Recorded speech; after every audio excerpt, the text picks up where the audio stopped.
इस समय सबसे अधिक उपेक्षा यदि किसी कृत्य की हो रही है वर्तमान समय में, तो वह पितृकृत्य की हो रही है। और देवकृत्य ऐसा है कि करना चाहिए अवश्य, पर न करो तो उसका प्रत्यवाय नहीं है। पर पितृकृत्य अत्यंत आवश्यक कृत्य है। प्रत्येक आस्तिक को, सनातन धर्मी को पितरों के निमित्त कुछ करना चाहिए, पितृकृत्य अवश्य करना चाहिए। इसलिए एक तर्पण तो स्नानांग तर्पण तुरंत हो जाता है, अति आवश्यक है। और पितृकृत्य से उदासीन हो रहे हैं, उसका दुष्परिणाम सबके सामने उपस्थित है।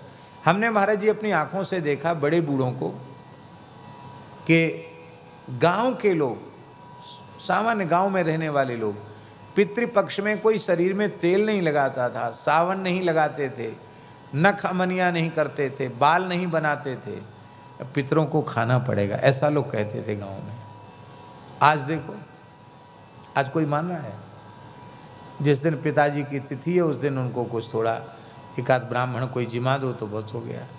श्राद्ध में श्राद्धीय ब्राह्मण का लक्षण, ओहो क्या कहना। यहाँ तक लिखा है कि श्राद्ध में जैसे ब्राह्मण को भोजन कराना चाहिए वैसा ब्राह्मण उपलब्ध नहीं है, और आपका पुत्र उस प्रकार का है तो उसको भी खिला देने की विधि है, स्वयं के लिए संकल्प करके खा लेने की भी विधि है।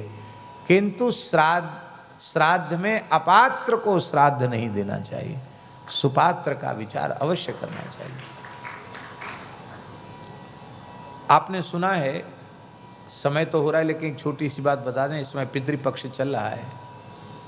भाई श्री हनुमान प्रसाद पोद्दार जी के जीवन की एक घटना है।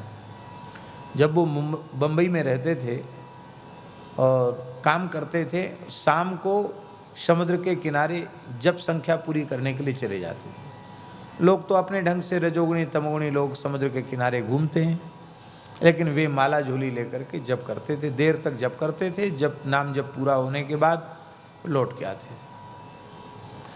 तो महाराज जी उन्होंने देखा कि एक सफ़ेद कपड़े पहने हुए एक आदमी, पजामा कुर्ता पहने हुए एक आदमी आकर के ऐसे खड़ा हो जाता है और धीरे धीरे आके वो ऐसे पट्टी पे बैठने, वो एक पट्टी पे बैठते, पट्टी पे एक कोने में वो बैठ जाता। कई दिन तक लगातार बैठा रहता वो। जब आते थोड़ी देर बाद आ जाता, बैठ जाता, वो चले जाते तो चला जाता। तो एक दिन भाई जी के मन में इच्छा हुई कि हम पूछें ये है कौन। तो उन्होंने पूछा, भैया तुम कौन हो? हम यहाँ जप करते हैं, आप आके रोज़ बैठते हो, कुछ बोलते भी नहीं हो। उसने कहा कि मैं प्रेत हूँ, पारसी हूँ। पारसी होते हैं ना, पारसी मत को मानने वाला प्रेत हूँ, पारसी प्रेत हूँ। यहाँ क्यों बैठते हो? बोले मैं निरंतर जलता रहता हूँ, आप बैठ के भजन करते हैं तो मुझे बहुत शांति मिलती, इसलिए यहाँ करके बैठ जाता हूँ। तो अब तक तुम बोले नहीं, आज हमसे बोले क्यों? तो उसने कहा कि मुझे बोलने की सामर्थ्य नहीं थी, पर आपने मुझसे कुछ बोला तो मेरे कुछ पाप नष्ट हुए, तो मुझे वाक शक्ति आ गई, बोलने की शक्ति आ गई, इसलिए मैं बोला, नहीं तो मैं बोल नहीं सकता था। अच्छा, तो क्या चाहते हो? बोले मैं बहुत दुखी हूँ इस योनि में, मेरे उद्धार का प्रयत्न करो। भाई जी से कहा उसने, कैसे होगा तुम्हारा उद्धार? तो उसने कहा कि किसी पवित्र ब्राह्मण को गयाजी भेजकर मेरे नाम से श्राद्ध करा दिया जाए तो मेरा उद्धार हो जाएगा, उस प्रेत ने कहा। तो उन्होंने कहा कि तुम्हारे यहाँ पारसियों के मत में तो श्राद्ध तर्पण की व्यवस्था है नहीं। भाई जी ने पूछा, तो तुम श्राद्ध तर्पण की बात कैसे कह रहे हो? उस पारसी प्रेत ने कहा कि मरने के बाद यदि परलोक में किसी को कुछ मिलता है तो वह हिंदू सनातन पद्धति से दिए गए तर्पण श्राद्धादि के द्वारा ही मिलता है। बोले वहाँ इस व्यवस्था को न मानने वाले सब प्रेत बने हुए हैं, सब दुखी हैं, उसने कहा। तो वो तुम्हारा तो गोत्र हम कैसे बताए जाएंगे? वो प्रेत ही बोला स्वामी जी, प्रेत बोला देखो जिसको अपना गोत्र विस्मृत हो गया उसका कश्यप गोत्र हो जाता है। हमारा कश्यप गोत्र बोल करके और ब्राह्मण के द्वारा हमारा नाम गोत्र कश्यप बोल करके हमारा पिंडदान कराओ।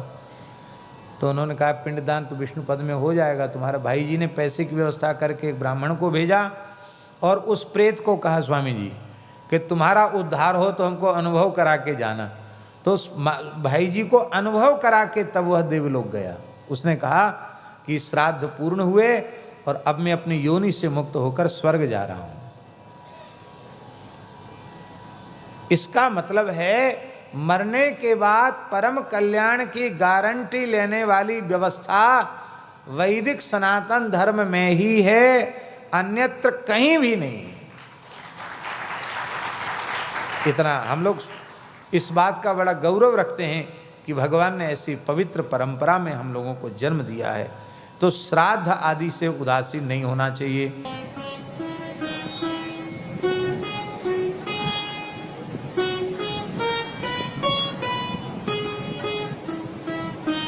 श्री सीताराम प्रतिदिन सत्संग एवं दर्शन के लिए श्री महाराज जी के ऑफिशियल चैनल को जरूर सब्सक्राइब करें।